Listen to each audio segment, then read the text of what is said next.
Hi, I'm Councillor Buswell, representative of KCDC.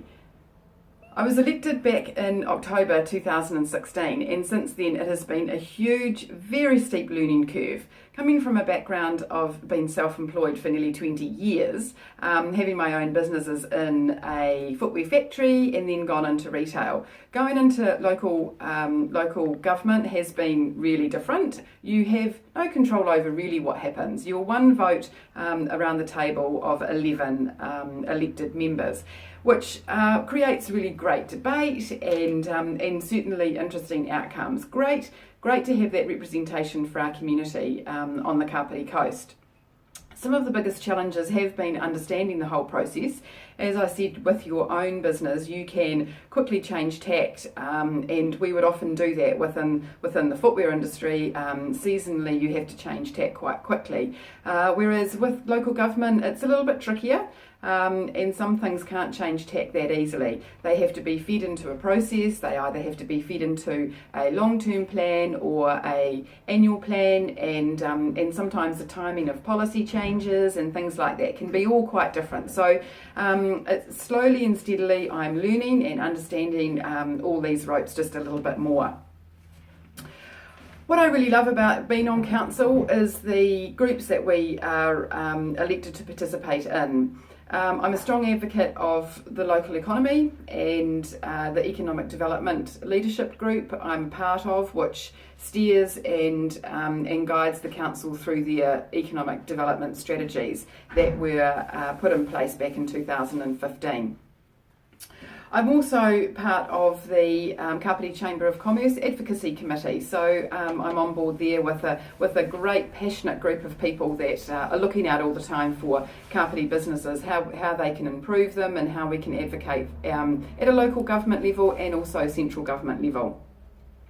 I'm also part of the Elevate Otaki group, which is a new group that's just been developed to stimulate the economy of Otaki prior to the expressway and the expressway developments going through Otaki, and making sure that it's still a lively, vibrant retail sector particularly. Also, one of my really great passions is the Kapiti Marine Reserve. So I'm also on the Guardians of the Kapiti Marine Reserve group, which has was just a finalist in the Community Regional Wellington Community Regional Awards, and so they did really well there. Also part of the Friends of Otaki River, which is a fantastic group that replants the river edges and maintains that, along with Greater Wellington Regional Council. Other groups are the Accessibility Advisory Group, also the Cycleway, Walkway, Bridleway Advisory Group, keeping tabs on what's happening with all our developments with our cycle and shared pathways throughout the region.